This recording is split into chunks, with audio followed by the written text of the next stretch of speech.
Hello class, welcome to our next class. Today we will be looking at how to develop a research proposal, the proposal writing skills unit, how to develop a research proposal step by step. I will take you through, and my name is Agnes Kalenywa.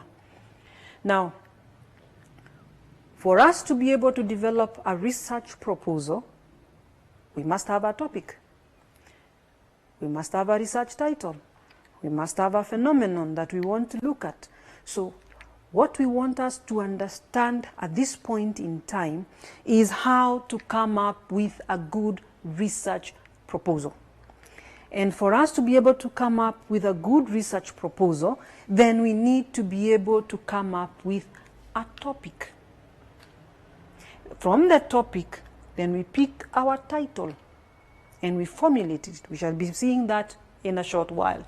So what we look at here is we want to define topic and title selection in research.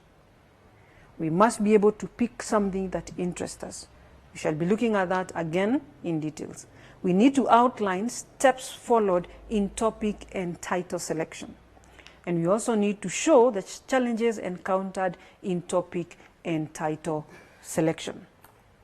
Now, we ask ourselves, what is a topic anyway? What is a research topic?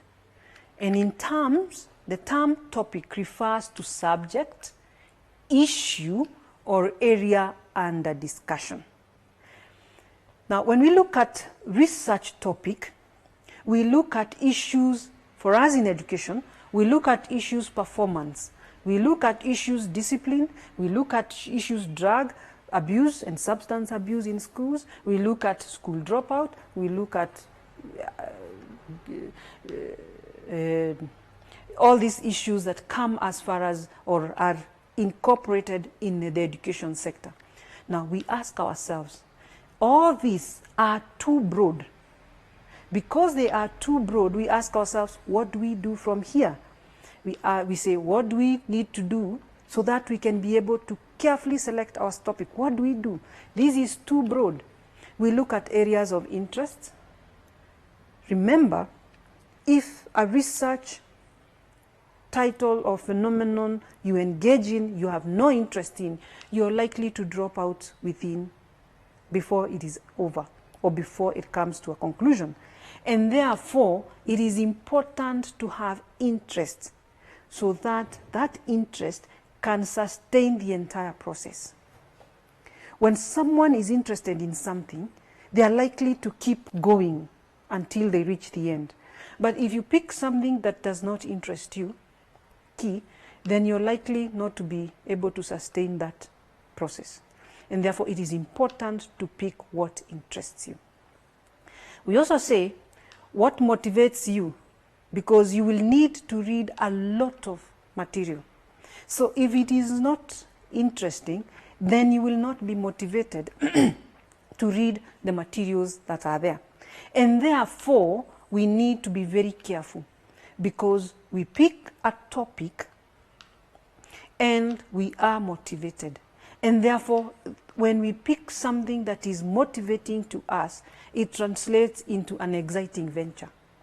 We have a good time, we have fun as we carry out our research. And therefore, it is important to pick a topic that is of interest to us or to you as a researcher. Now, we are talking about picking a topic that is of interest. What steps do we need to follow so that we can ensure that we have a topic that is of interest to us? One, identify what interests and or puzzles you. Is it the poor performance in sciences? Is it motivation of teachers? Is it what interests you? So pick an area that interests you. And here, when we pick an area that interests you, then we pick, once we are able to have an area, what am I interested in?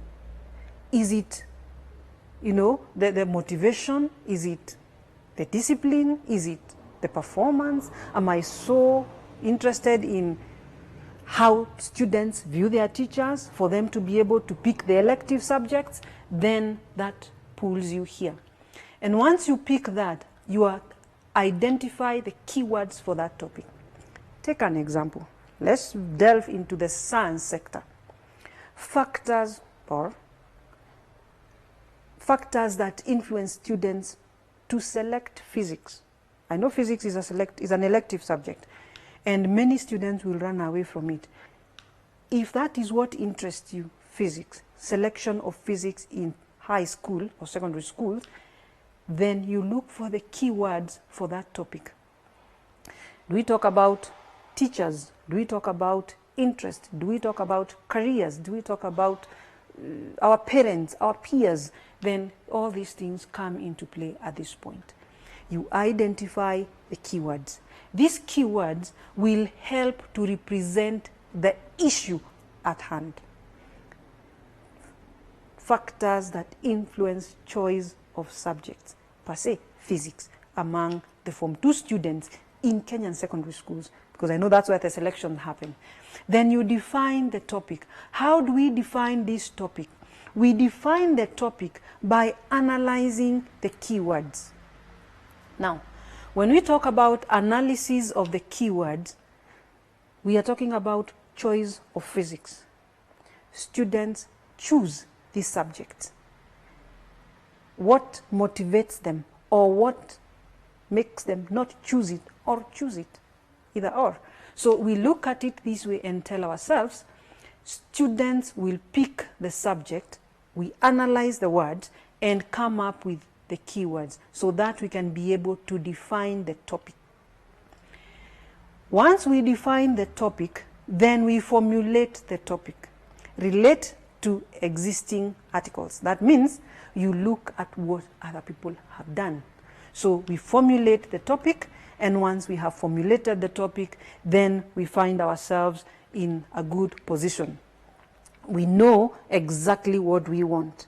Do we want to look at those who choose it? Do we want to look at those who do not choose it? Either or do we want to have a blend of the two? Now, qualities of a good research topic. When we talk of a research topic that is good, it must be researchable.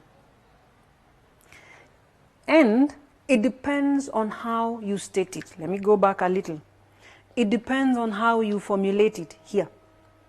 If your formulation is not good, then by the sound of it, the topic will not look researchable. There are topics that we pick and formulate, and everyone can give you answers, 1, 2, 3, 4, in one hand. Then someone will always tell you, this is not researchable. Therefore, it must be something that intrigues, that looks like really it needs a lot of research to be done. And that is achievable through the formulation. Through here, if we formulate it correctly, because we have defined it correctly, and because we have our keywords, and because we have interest, we have identified our area of interest, then we shall be able to formulate a researchable topic. We look at it that captivates interest. People have to have interest.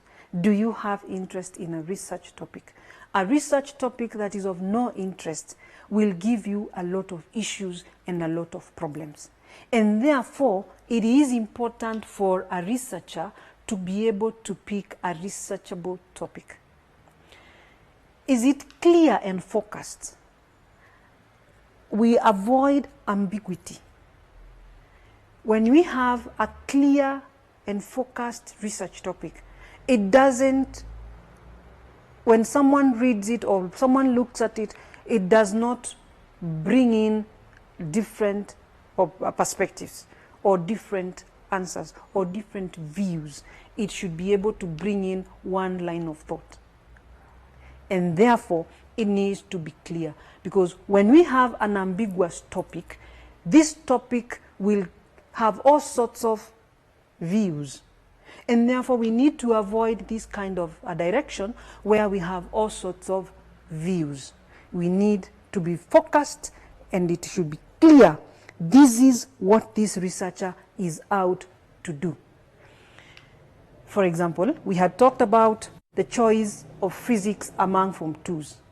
When a topic like that is presented, everyone knows if this person is looking at their selection of subjects in secondary school, and they're so particular, they only want to know why students pick physics or select physics or choose physics or not. So it is important to be as clear as possible.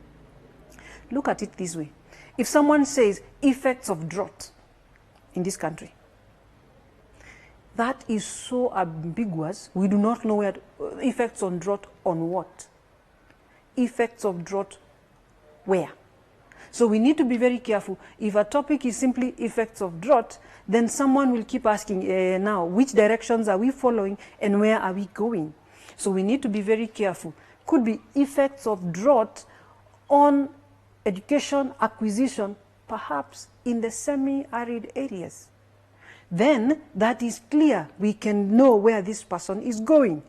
Someone talks of mushrooming of churches in Kenya. How do we look at that? Mushrooming of churches in Kenya. What is mushrooming? We need to get a clear definition of that particular term. Remember, we talked of terms, identification of key terms. And these terms, and I'll take you a little back, these key words, these words must be clear. So the moment someone talks of mushrooming, then you need to define what we mean by this mushrooming. So that is what we mean, that a topic must be clear. We say it should be able to be provocative, should be able to trigger you to think, should be able to trigger you to look at things in different perspectives. So it should be provocative so that you, the researcher, and any reader that is reading your work should be able to be motivated to go through it. And finally, we talk of contribution to knowledge. And this still comes back to what we talked about, significance. Should be able to bring in something, should be able to give us a new perspective or a new thought. Challenges in topic selection is what we want to look at next. And when we choose a topic, we should, one, avoid choosing topics that are too wide. Too wide topics sometimes are not done to conclusions because it is too wide and you maybe one researcher and you're not able to capture everything and bring it online. And therefore, we need to be able to avoid topics that are too wide. We also need to avoid topics that are too complex, that will require a multifaceted group of people to work on it. We need to avoid this kind of a topic, unless you are a group of people working on it. So people can work on a certain section, you work on a certain section, and you bring in your data together and work on it. And again, we talk of poor timing.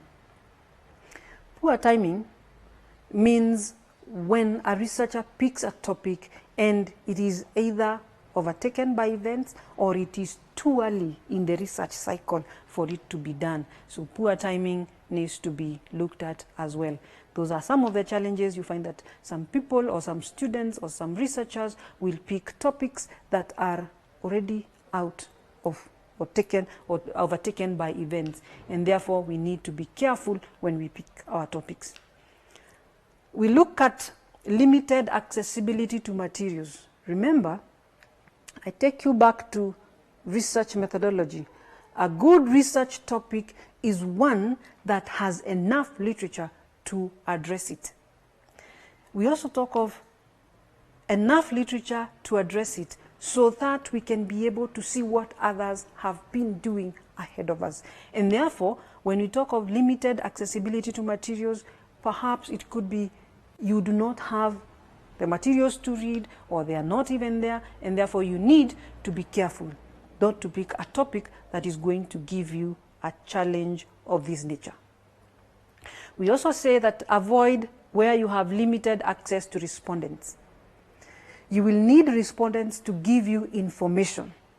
And if you have limited access to your respondents, that means that topic we shall not, or that title or that research study will not have enough data to address it, because there will be nobody or very few people or very few respondents to give you information as far as your topic is concerned, your study topic is concerned. And therefore, avoid where you're going to have limited access to the respondents. And therefore, when we look at these challenges, there could be many more. And my challenge is find out a few more that could impede or could be a challenge to your topic selection. Once we have selected our topic, we want to go back to our title. Pick a title of study. And we ask ourselves, what is a title? A title refers to a heading, a label, or a tag. And the research title, or the title of the proposal or thesis, describes what the study is about. So we look at it and ask ourselves, this selection of the title, what is a title that I need to pick? Look at the steps, the main steps that we need to look at when we are selecting our topic, our title rather. We formulate, or first we start with identification of the keywords. Remember, even in our topic, we had to look for the keywords. These keywords are the ones that propel us to move further. And therefore, we need to identify our keywords at this point for the title, so that we are going to be able to formulate our title as it is. And then we should reflect on the keywords. These keywords, are they pushing us? Are they propelling us? Are they taking us to the direction that we want to? So we need to reflect on this. We have already identified them, but we need to sit down and think. Are they leading us where we want them to lead us? And if not, then we go back to step 1. Right? If we come back here in step 2 and we ask ourselves whether these words are taking us where we want to be, or they are leading us in the direction we want to be, then we go back to here. Then we identify other keywords. Then we come back and reflect again on those keywords and ask ourselves, are they leading us where we want to go? Yes. And if they are leading us where we want to go, then what do we do next? We evaluate the title. No, we formulate the title. Once we formulate the title, what is our title? An analysis on what we want to analyze, isn't it? If you want to analyze, as we said earlier, the factors that will make students choose a certain subject versus another, then we formulate that title. Choice of physics among Form 2 students in Kenyan secondary schools, or in secondary schools in Thika sub-county. Then, once we have this, once we have formulated our title, then we evaluate that title. Is it okay? Does it work? Is it workable? Is it correct? Is it clear? Then once we are able to answer those very many questions that I've mentioned at that point, then we are comfortable that we have formulated our title. We have our title with us. Now, once we are done with that, we ask ourselves, how do we know that we have a good title? This title that we are formulating, how do we know it is a good one? What are the things that we look out that tells us this is a good title? We ask ourselves, is it brief and specific? A research title must be brief and specific. We avoid research titles that are wordy. So it is important to be careful, brief and specific. Does the title portray a researchable issue? Is that issue, does it require the rigorous process of research for us to obtain the answers? Or can we name the answers 1, 2, 3 in our hands? Then we need to be careful that the way we formulate it, it brings that out clearly. Does it reflect a relationship between the independent variables and the dependent variables? Is there any relationship? Are we able to pick these independent variables of ours? Remember, a research title has 4 sections. 1, the independent variable, the major independent variable. the major dependent variable, the target population, and the place function. 4. And therefore, do we see a relationship between our independent and dependent variables? Is there that relationship? And that is why we should be able to be careful here. It should be able to reflect that. Is the title clear and unambiguous? Is it going to be ambiguous? Does it elicit so many thoughts, or divergent thoughts actually, so many divergent thoughts? That is what we need to have at this point. And finally, we ask ourselves, is it within the set objectives? Does it lie within the set objectives? If not, then we are sure that we have not picked a good title. Then we look at challenges that we can encounter, and I'm sure we only have about 4, and you can come up with as many as you wish, as many as possible. Possibly you can, but choosing a title that is not specific. Again, this is where ambiguity comes in, because it's not specific, it's not geared towards a certain direction, it is looking all over. So we need to be very careful. Specific is key. Remember, we have said this term over and over again. We need to be very specific. The moment we find ourselves not being specific, then we have a problem somewhere. That title becomes not researchable as per se, or might bring in a lot of issues when you get to work on it. Then write a title that is too wordy. Remember, we have said, and I'll take you a little back, that a research title must be brief and specific. So the moment you find yourself having a title that is too wordy, then that title becomes a problem to you, the researcher, and you need to be able to work on it. Work on it, reduce the number of words so that the works. And then you pick a title where some of the challenges you'll find is too difficult to comprehend words. Words that are difficult to understand.